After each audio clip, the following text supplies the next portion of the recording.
Hello, welcome back to the lecturette series.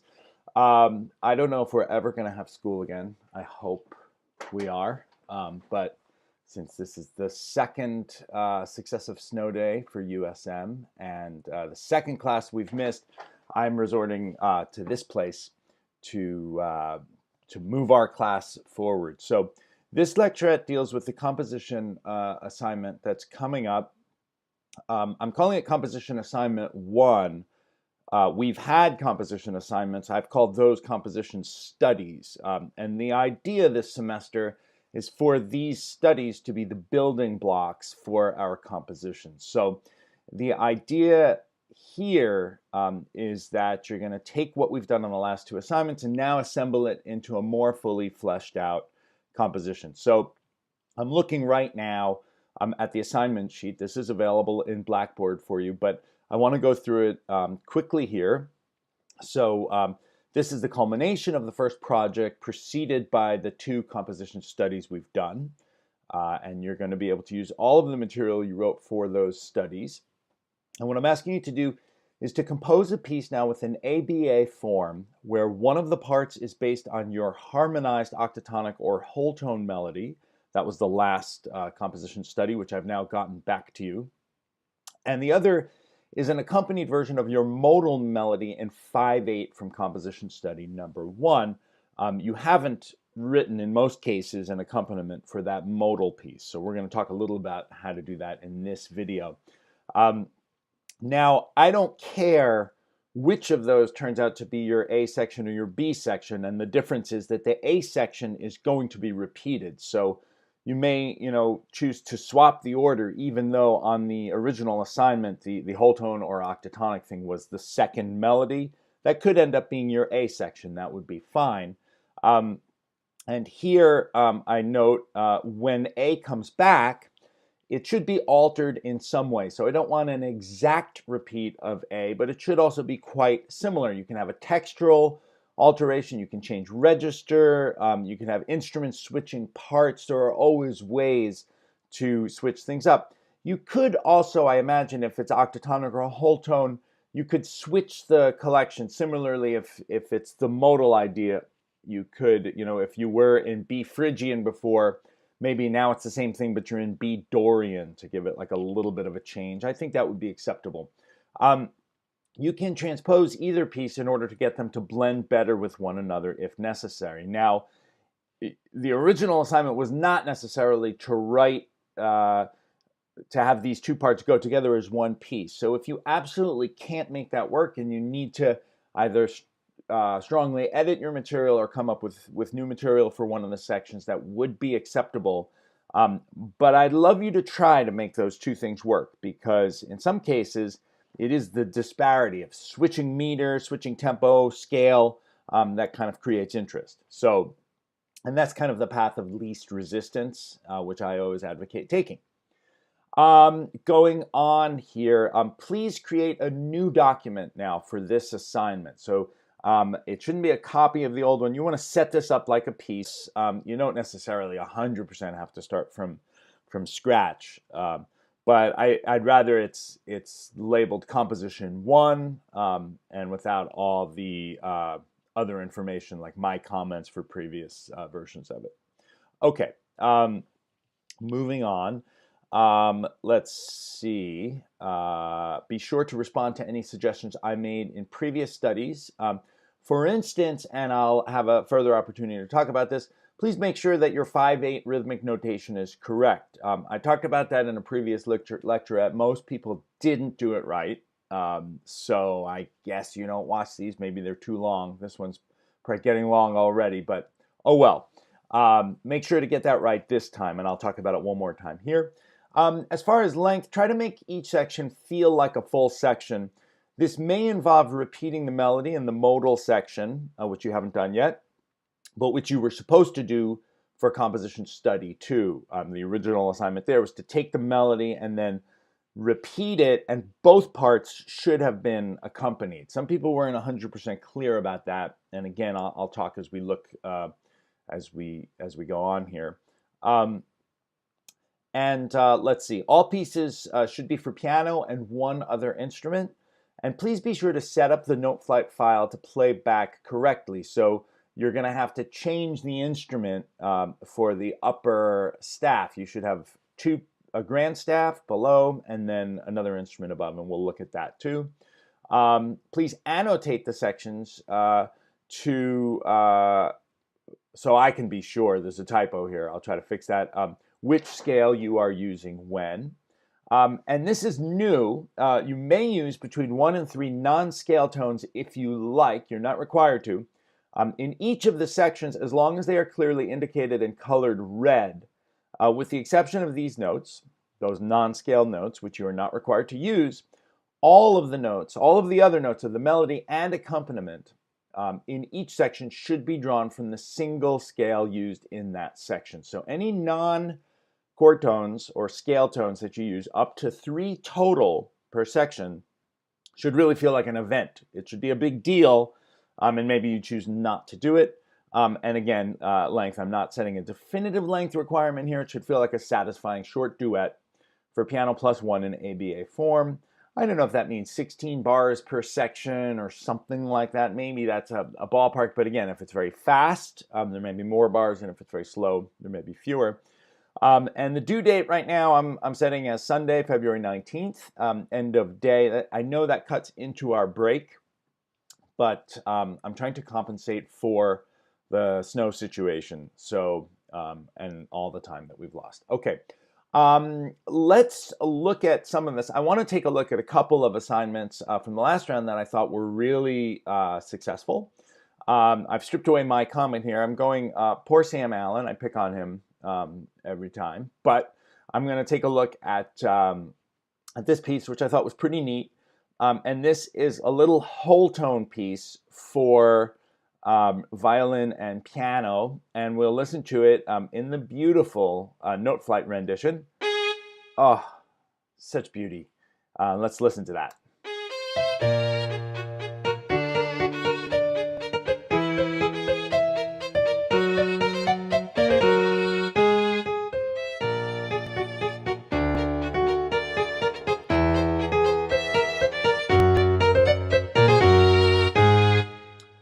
Okay, cool little piece. This, to me, is long enough to be a whole section. This could be the A section or the B section of this composition project, and then you would just need to write the other section and combine it into a piece.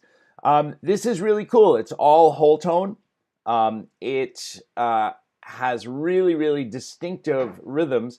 And note that even though this rhythm is a little bit complex, it's very comprehensible and clear. Ta ta, what is it? 1, 2, ta ta ta ta ta ta, ta ta ta ta ta ta, ta ta ta ta ta ta. So if you can't do it, you probably shouldn't write it. Some people get very complicated just for the sake of complexity. That's not really what we want. But this is really kind of an engaging rhythm. And the piece breaks down into 2 little cadential moments, one here and one at the end over here. And you'll see here's this melody in violin. And I don't know, let's see, can I, if I highlight this, does it just play that? Yes. Oh, no, it doesn't. Oh, you know what I can do, though? I go into the mixer here, and I can mute the piano. Let's not play that for a second. And now let's listen.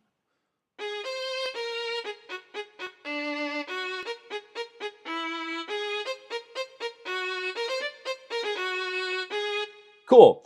And now I'm going to do the opposite and play the piano, and you'll note that what he did here was take that melody, put it into the piano right hand, and continue. Well, let's turn off the violin. I thought I had. And here we go.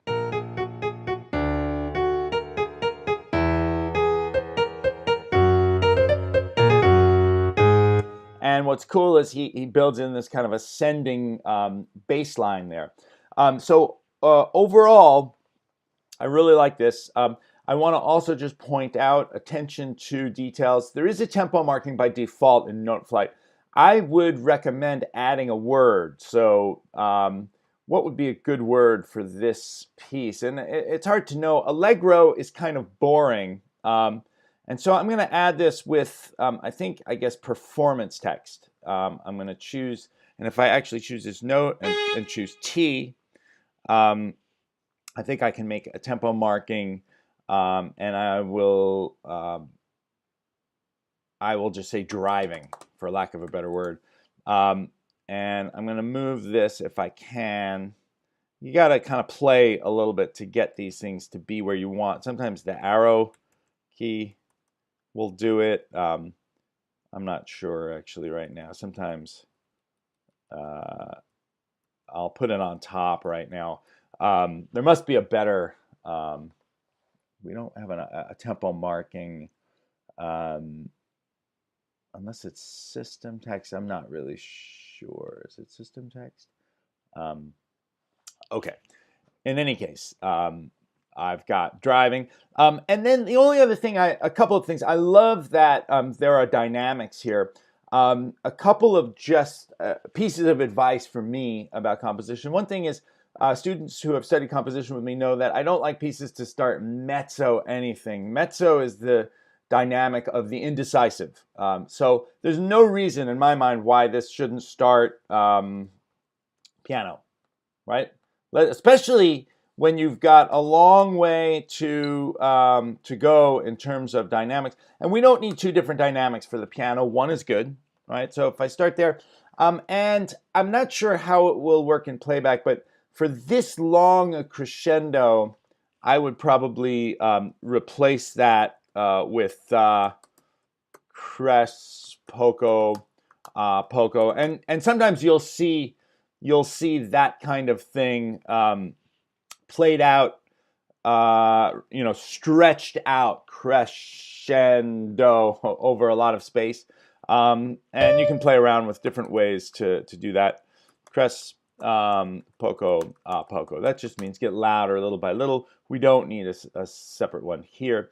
And then we get to mezzo forte. And then I like that this pulls back. Now, Sam started mezzo piano here and went to mezzo forte. I like the effect of going to a quieter dynamic here, but if you're going to start mezzo piano and you're going to crescendo poco a poco, I would land on forte here just so that you've got some room to grow. And then similarly here, since this is such a long crescendo, I would probably replace it with words. The only other thing I want to point out in this piece, and just something for you to think about, is that when you are using collections like whole tone and octatonic that are non-tonal, and there are a lot of dissonant sonorities, it can actually be somewhat jarring to have an octave. So for instance here, listen to the cadence at measure 9. I'll back up a couple of bars.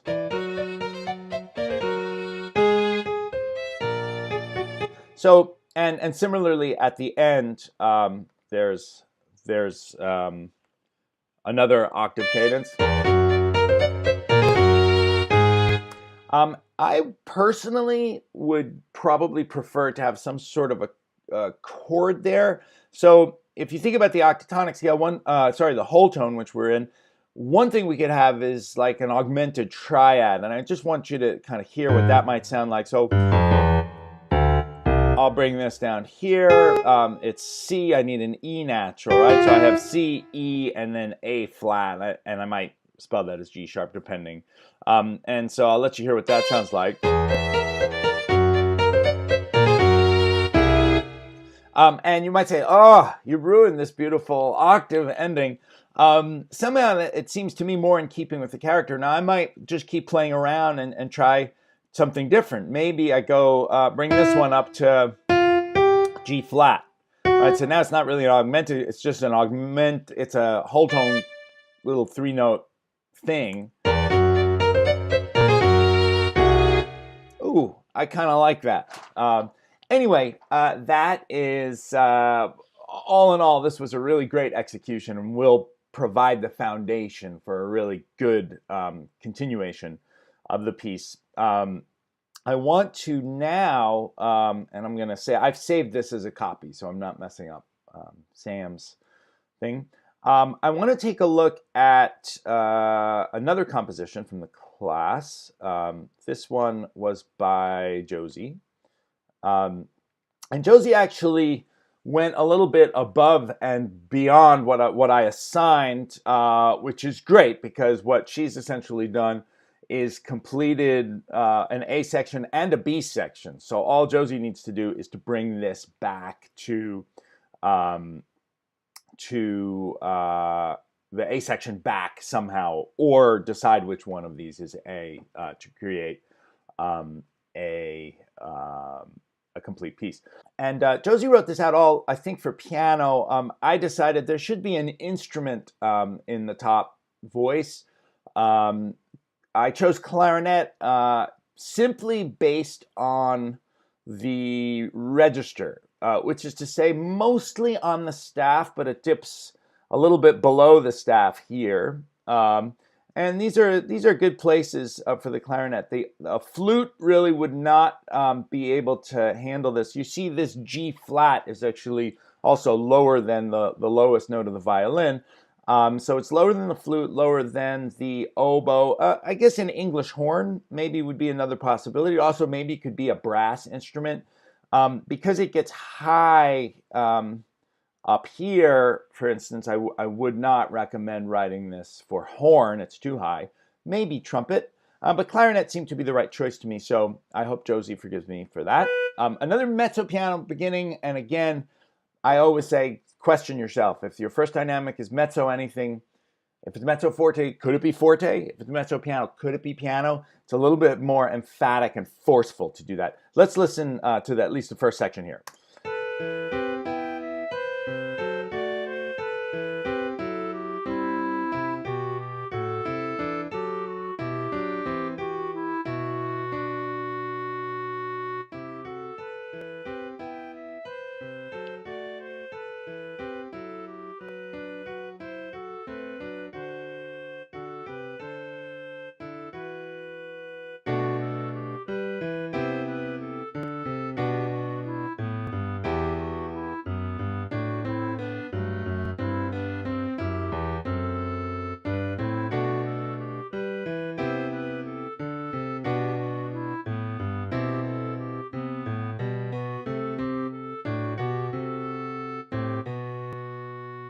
Okay, and I'll stop it there. There's a little bar of rest. I'm not sure if Josie was thinking that this section should be part of the same piece, but I think it completely can work as part of the same piece. We'll listen to that in a moment.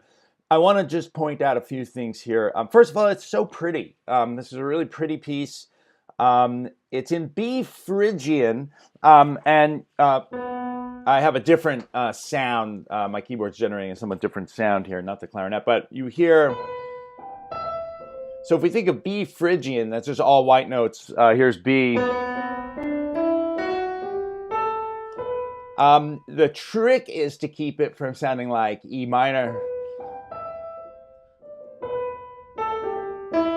And there is always a hint of that E feeling a little bit like a tonic. It's just almost inevitable. Nonetheless, I think Josie does enough here to really give us a center of B. She's got no non-scale tones here. And I just want to look a little bit at the form. You see, we've got this melody that happens once, and then over here after 8 bars, actually 9 bars, it repeats. And it almost feels a little bit like a period.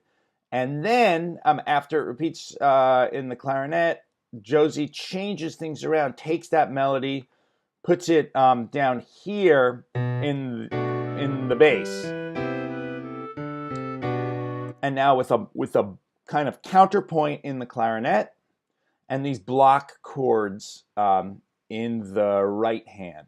And by doing that, and also that repeats again as well. And the repeat is pretty straight. I think the ending is a little bit different. What Josie gets is a pretty substantial 29 bar section here. And at any given moment, that melody is happening somewhere. So I think it's very, very successful. I want to talk about 2 other aspects here, which I think are important to think about. Number 1, note the notation here in 5/8, and this is good. This is not the only way you could notate this, and I'll show you an alternative.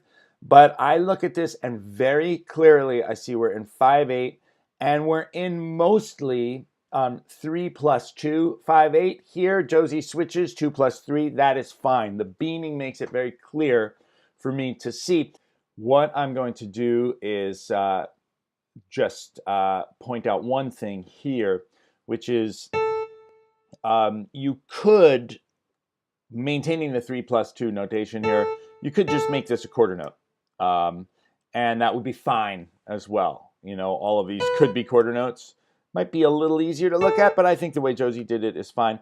The other thing I want to note is when you're writing modally, part of what makes something modal as opposed to tonal is that Josie's very much using the Phrygian scale as like a collection. Although there are some chords down here, I'm not overwhelmed by a sense of tonal functionality. In a way, she's using the B Phrygian scale similarly to the way a lot of people use the whole tone scale or the octatonic scale, which is that you just draw sonorities from it, and these very pretty kind of counter melodies work well. So it's important in your and you can also think back to the Debussy that we analyzed. It's important in your modal section that you're not trying too hard to have very strong kind of tonal progressions. It's not very important to have dominant tonic cadences. That's not really a feature of modal music so much as it is tonal music. So all of that is really cool here. I think there's room in this piece for a little bit more dynamic action. Here also, for instance, you've got mezzo piano, and then we go down here, and there's a hairpin that gets us quiet, and then we don't really know where we are here, so it's a good idea maybe to put a P there. I mean, maybe, or maybe it goes back to the original dynamic of mezzo piano. And I think that in general, there's room for some life here, you know, maybe some swells and some diminuendos. It's and also, and again, I don't think Josie actually specified a wind instrument, but once it's a wind instrument, you know, there may be room for some other kinds of articulation. For instance, like if we went here, and I don't know if we'll hear the playback, but I might do something like I'm hitting S for slur, and then staccato. And this is a pretty traditional kind of wind gesture. And just, oops, the wrong one. That should be a semicolon for staccato. Slur, and then semicolon. And let's hear if we actually hear that. Maybe we will.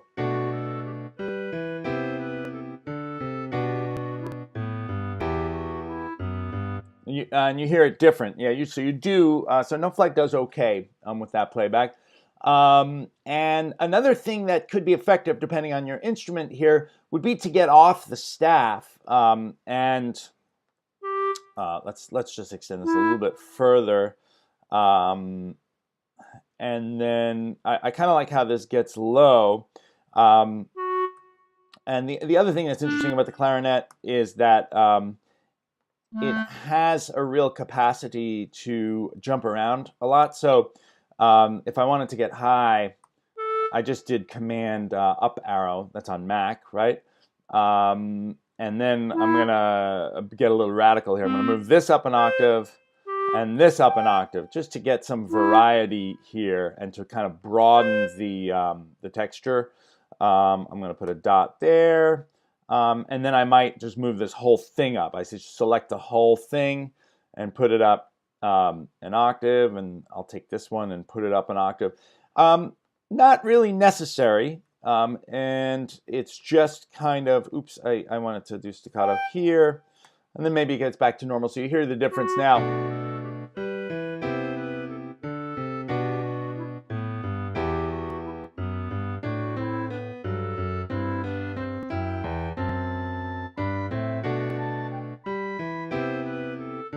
Just a little variety, and it might also, you know, maybe crescendo, maybe the crescendo finishes up there. Let's see if I can get this to happen. And maybe, you know, we put a, so really think about that. And if the crescendo is going to happen in the clarinet, there's no reason why it probably shouldn't happen as well in the piano, you know, because we want the piano to sort of keep pace with the clarinet. So I'm just looking at kind of the natural shape of the line and thinking about where might it happen, and then it might come down again over there. So let's see.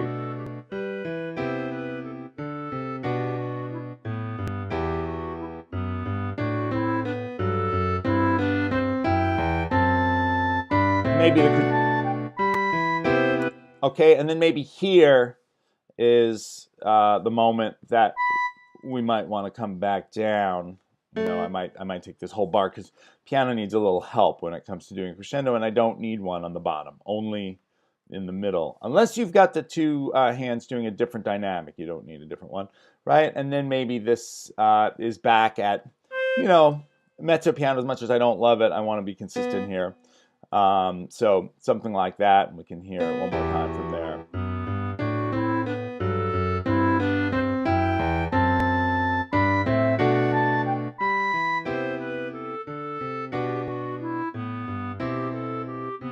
And so on. So that's the level of detail I'd like to see in this next piece. Now, again, Josie's already gone above and beyond with what I asked for, and this is very, very cool. I'd find a word here as well to just kind of give it some character. And lastly, two last things. One, just let's do a quick listen to the, I think it's octatonic, this other piece. By the way, and I don't think I ever remembered to mention this, I would not use a key signature for octatonic. You see how much we have to cancel out. And I would just do it plain, and you can switch that very easily, I believe. If I... what you want to do here is just make sure. I'm going to go over to this, and I'm going to look for change key signature. There it is. It's under the measure thing. So there it is. Now, if what I want to do here is I'm going to make this, do I have unknown? I'm going to make this unknown key. What I want to make sure is that I don't change the actual notes. I don't want to transpose this right now. I just want to take the key signature away so that instead of a key signature being here, I'll see a flat in front of this A, and it'll be the same note. Let's see if it happens. Yeah, that looks pretty good, right? So that's kind of where I'd want this to be. And let's listen to this. This is a fun little piece.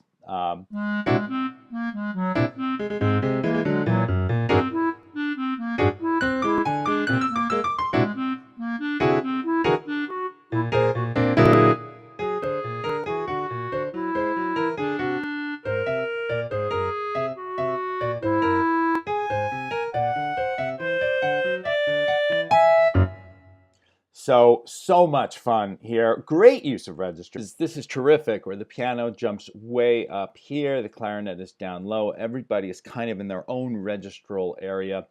This is a pretty tough jump for the pianist to have to make, but the composer is a pianist, so we'll take it that it is probably possible. And just in general, there's so much character here brought out by the articulation, staccato notes here, and accent here. And this is the crescendo, by the way, marking with the dashed line. That's a great way to show this. And also these great long half notes with all the kind of syncopated excitement that's happening in the accompaniment. These long notes are terrific. Let's see if I can get this to play here.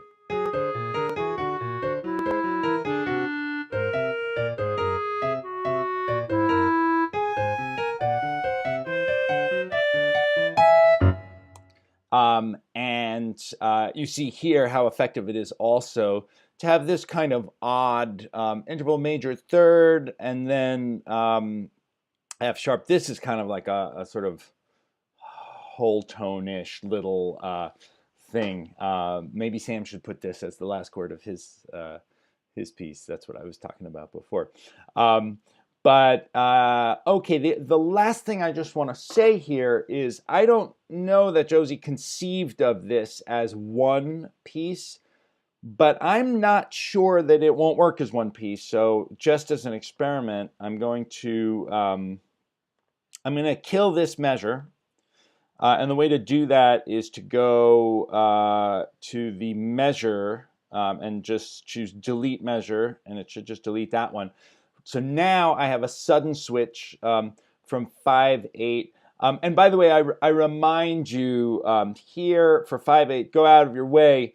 I might need a calculator here, but I want the dotted quarter note for the tempo. I don't really want the eighth, the quarter note, especially since the dotted quarter is the first word we're going to get. And the way I'll do that is I'll say that 90 times 2 is 180. That is going to be my eighth note. And then since a dotted quarter is 3 times as long, it's actually going to be 1/3 the value of the eighth note. So if an eighth note is 180, a dotted quarter is going to be 90. And I'm just going to go to tempo, and I'm going to do this drop down thing here and make sure that I can add a dot, and then I'm going to put this number to 60. And as I said before, I would change that with I would add a word here as well, some kind of descriptive word. But now, just for fun, we'll hear this as one composition and see how that works.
Yeah, so I actually think there's a way to make that work. I do think it's quite a jarring transition.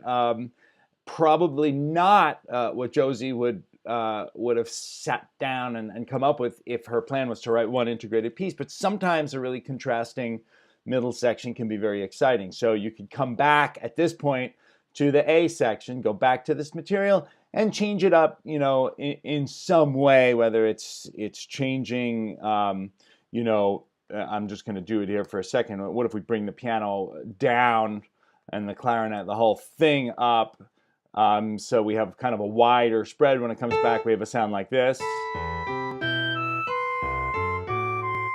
It sounds pretty awful here, but it might sound better with the real items. Or another thing would be possibly if this were going to be Dorian instead of Phrygian. So we would have to, in fact, just for now, so we could hear what that would sound like, because I'm not committed to making this a. I don't have to stick with anything I do here. I go back to the key signature thing, and now I'm going to say Dorian, and we're going to choose B. And this should, I hope, change actually some of our notes. No, you know what? I see. It doesn't change the notes when you do that. So I would have to go in, and I would have to make all of my C's sharp, and then all of my G's sharp.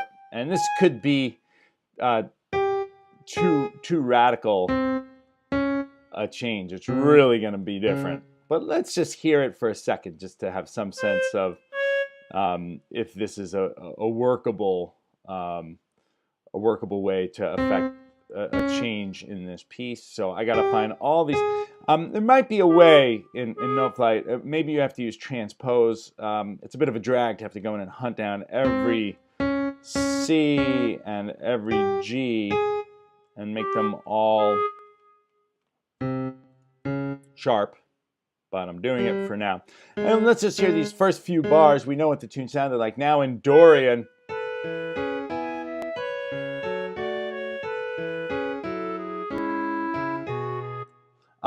Well, it's something.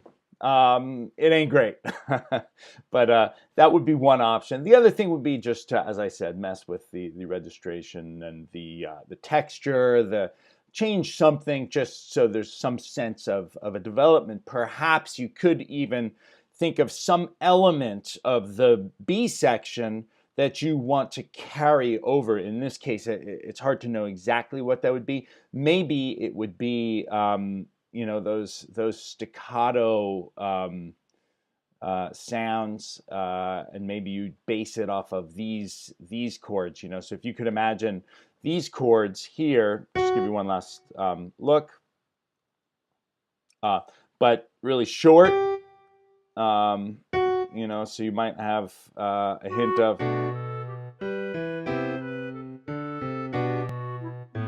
And similarly, you can revoice these chords to get some variety. I'm just taking the bottom note and putting it up the octave.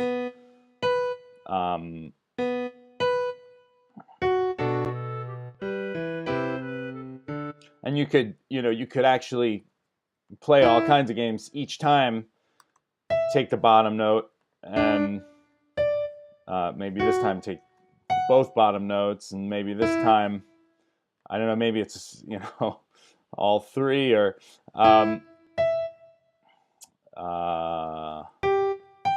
something like that. So we have this kind of ascending line.